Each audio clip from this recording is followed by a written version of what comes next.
महल्ले में हमारा उगिरना इज्जत व एहतराम की नज़र से देखा जाता था। चूँकि वालिद साहब हर किसी के काम आते, तभी यहाँ सब लोग उन्हें झुककर सलाम करते थे। इसी सबब महल्ले वाले मेरे भाई रऊफ़ को भी दिल से अजीज़ रखते थे। रऊफ़ में अबू वाली खुसूसियात थी। वो दूसरों के दुख दर्द में शरीक हो जाता और बुज़ुर्गों के साथ एहतराम से पेश आता था। अख्तर साहिब मुद्दत से हमारे पड़ोसी थे और उनकी बेटी सजीला से मेरी दोस्ती थी। वो हमारे घर आती रहती। सौम्य और मेरे वालिदैन ही नहीं, मेरा भाई रऊफ़ भी उसका बहुत ख्याल रखता था। हमारे घर आकर वो जो काम बताती फ़ौर अगर देता। वो एक बालिहाज़ और बामुरव्वत लड़का था। सजीला के उम्मी या अबू जब काम होता इसी को अपने घर बुला लेते और वो इनकार न करता। वो इसको औलाद की तरह चाहते थे। उन्हीं अच्छी आदत के सबब सजीला रऊफ़ को पसंद करती थी। अक्सर मेरे सामने रऊफ़ की तारीफ़ करती। मुझे लगता कि वो मेरे भाई से लगा रखती है। वो बचपन से ही हमारे साथ स्कूल जाती थी। 9वीं जमात में हम दोनों रऊफ़ के साथ ही एक बस में पढ़ने जाते। अगरचे अब भाई ने मैट्रिक पास कर लिया था और कॉलेज जाता था, लेकिन उनका कॉलेज भी हमारे स्कूल के करीब ही था। लिहाजा हम तीनों एक बस में सफ़र करते। मैं और रऊफ़ भाई दोनों पढ़ने में होशियार थे, लेकिन सजीला इतनी होशियार न थी। वो अंग्रेज़ी की ग्रामर और हिसाब के सवालात अक्सर हमसे पूछ कर करती थी।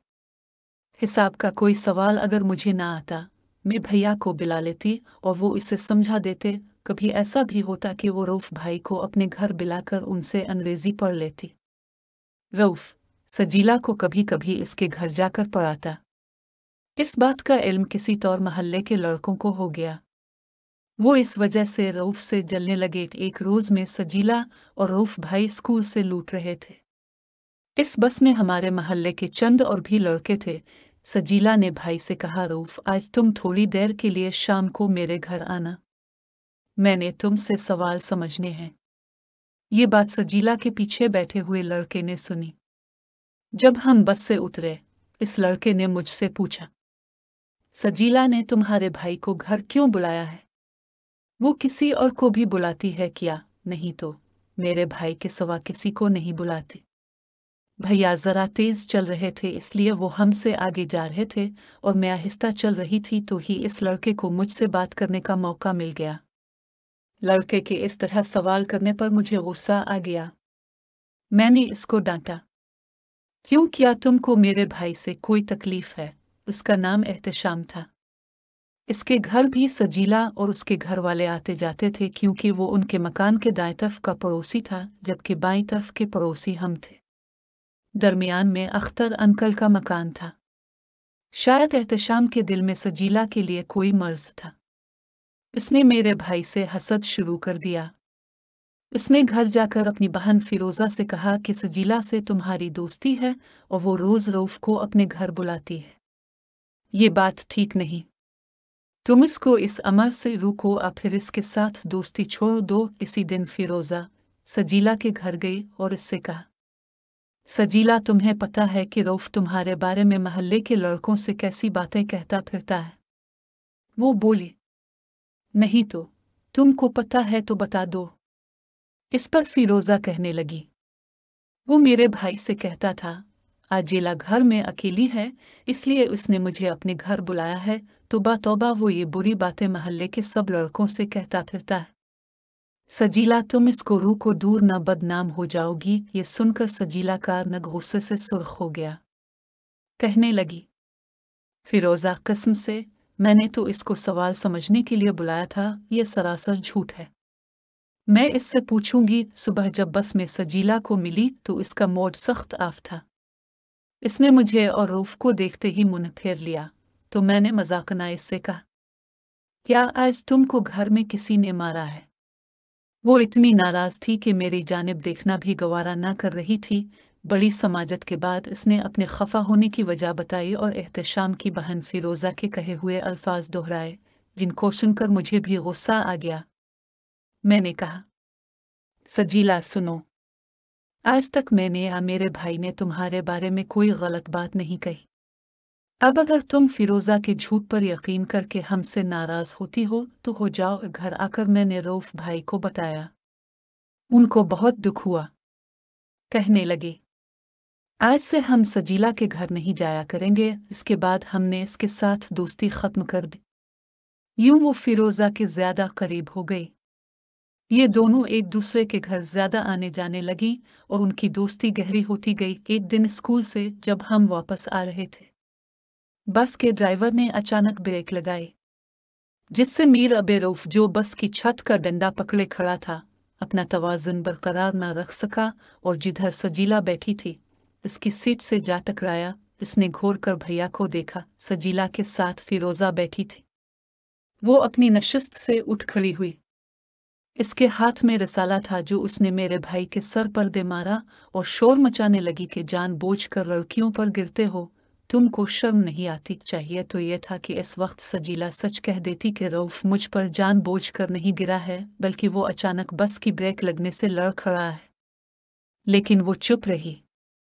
लड़के मेरे भाई को लानत मलामत करने लगे। कुछ अच्छे लड़कों ने बीच में पड़कर मामला रफ दफ करवा दिया। मैं इस वाकया की चश्मदीद गवाह थी कि मेरे भाई का कोई कसूर न था। मुझे बहुत दुख हुआ था सजीला की बेहिस्सी देखकर। बस से उतरते ही मैंने भाई से कहा, तुम क्यों खामोश रहे? तुमने क्यों नहीं कहा कि ब्रेक लगने से ऐसा हुआ है और तुम्हारा कोई कसूर नहीं था? छोड़ो उन फजूल बातों को। रऊफ ने जवाब दिया। अजीब बात यह हुई कि बस जब घर के करीब इकरार की तो सजीला रोने लगी। मेरी बातचीत इससे बंद थी, वरना उसे मज़ा चखा देती। खैर, हम शराफत से खामोश रहे और घर के अंदर चले आए बगैर कुछ कहे सुने। शाम को जब सजीला के अबू घर आए तो इसने अपने बाप को कहा कि रऊफ बस में इसके साथ बदतमीजी करता है और आज भी जानबूझकर वो मेरी सीट के साथ खड़ा था और बहाने से मुझे पर आ गिरा था और उसके दोस्त इसहाक ने भी मुझे बुरा भला कहा था। असल बात यह थी कि ये एक सोचा समझा वार था। सजीला को फिरोजा ने सिखाया था कि यह अच्छा मौका है, तुम अपने अबू से कहकर रऊफ को मज़ा चखा सकती हो। ये मौका हाथ से मत जाने दो, वरना ऐसा मौका फिर हाथ ना आएगा। बेटी के मुंह से ऐसी बात सुनकर कौन बाप खामोश रह सकता है? ताहम अंकल अख्तर शरीफ अलनफ्स और ठंडे मिजाज के इंसान थे। वो झगड़े को पसंद नहीं करते थे। रऊफ को भी अच्छी तरह जानते थे कि वो ऐसी हरकत नहीं कर सकता। तभी खुद शिकायत लेकर आने की बजाय अपनी बीवी को हमारे घर भेजा के जाकर पता करो कि असल बात किया है। आंटी हमारे घर आए। उन्होंने मुझसे और भाई से पूछा। हमने बताया कि यह सरासर झूठी बात है। रऊफ बस की छत का डंडा पकड़कर खड़े थे। अचानक ब्रेक लगने से तवाज़ुन बरकरार न रहा तो सीट पर झक गए जहां सजीला बैठी थी। वो जानबूझकर नहीं गिरे। बात बस इतनी ही है। सजीला की उम्मी सुनकर चली गई। उन्होंने घर जाकर खावंद को समझा दिया कि बात जो सोबिया ने बताई है वही दिल को लगती है। रऊफ ऐसा वैसा लड़का नहीं है। अंकल तो मुतमईन हो गए, लेकिन सजीला आराम से ना बैठी। उसने फिरोजा के सिखाने पर अपने भाइयों से भी कह दिया कि रऊफ बस में इससे छेड़खानी करता है। फिर किया था उसके भाई बिफर गए कि उनका जवान खून था।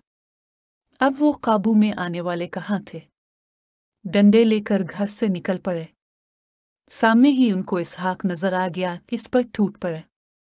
ये झगड़ा हमारे घर के सामने हो रहा था। शोर सुनकर रऊफ बाहर निकला कि देखूं क्या हो रहा है। उन्होंने जो नहीं मेरे भैया को देखा। इसहाक को छोड़ दिया और वो रऊफ भैया पर पिल पड़े। उन्होंने मेरे भाई को जमीन पर गिरा दिया। वो कह रहे थे, बदमाश लड़कों के साथ मिलकर बस में हमारी बहन को छेड़ता है। वो 3 थे और रऊफ अकेला था। वो मुसल्ला थे और भाई निहत्था था। वो गुस्से में थे और भाई बेखबर था। उन्होंने इस दिन तो रऊफ पर क़यामत ही ढा दी। इस कदर लाठियां बरसाईं कि वो लहू लहान हो गया। आना फाना मजमा इकट्ठा हो गया। भाई बेहोश था। बड़ी मुश्किल से लोगों ने इसे इन दरिंदों के चुंगल से निकाला और अस्पताल ले गए। 2 दिन बाद रऊफ को होश तो आ गया, लेकिन किसी अंदरूनी चोट की वजह से हवास जाते रहे थे। इस वाकया का ज़हनी सदमा ऐसा था जिसने हम सब घरवालों की सोचों को ही मफलूज करके रख दिया था। बाज़ औक़ात दोस्त बनकर भी लड़कियां कितनी जालिम बन जाती हैं। ये भी नहीं सोचती कि उनकी ज़रा सी गलती से किसी की जान चली जाएगी और कोई हंसता बसता ख़ानदान उजड़ जाएगा। वो दिन हमारे लिए सदमात से भरे हुए दुखी दिन थे। मेरा भाई बगैर किसी कसूर के सजा पा रहा था। वो बिस्तर मग पर था, सिर्फ आंखें खोल सकता था, सबके चेहरे तकता और फिर आंखें बंद कर लेता। वो बात नहीं कर सकता था। रऊफ को खुराक नलकी से देते थे, वो पानी पीना भूल चुका था। डॉक्टरों ने सर तोड़ कोशिश की कि पता चले चोट कहाँ आई है। इसके तो सारे बदन पर चोटें आई थी, लेकिन जो चोटें इसको सबसे ज्यादा मुहलिक लगे वो सर पर और कमर पर थी। इसके हवास काम नहीं करते थे, जुबान रखते गूंगा हो चुका था। अब रऊफ का शुमार जिंदों में था और ना मर्दों में। वालिद को महल्ले वालों ने कहा कि पुलिस में रिपोर्ट लिखवा दो। वो कहते कि कुछ ना होगा रिपोर्ट लिखवाने से, मैं हलाल की रोजी कमाता हूँ।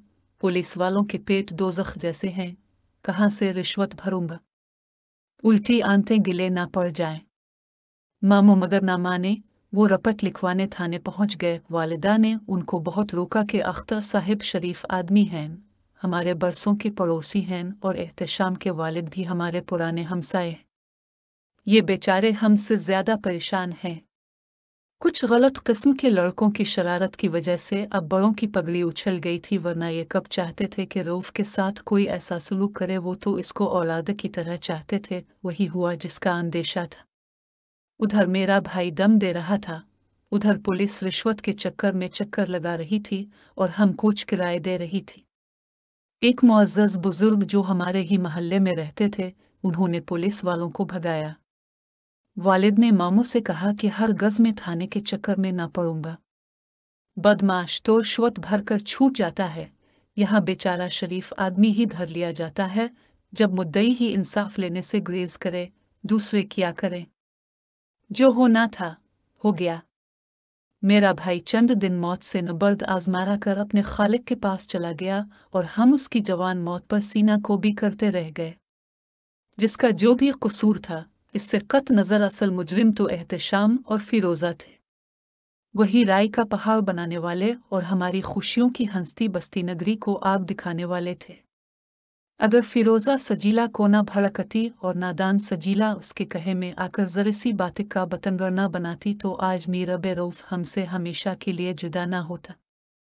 खुदा हिदायत दे ऐसे लोगों को जो दूर अंदेशी से काम नहीं लेते और सूखे भुस में तीली डालकर किसी का घर जलने का तमाशा देखते हैं।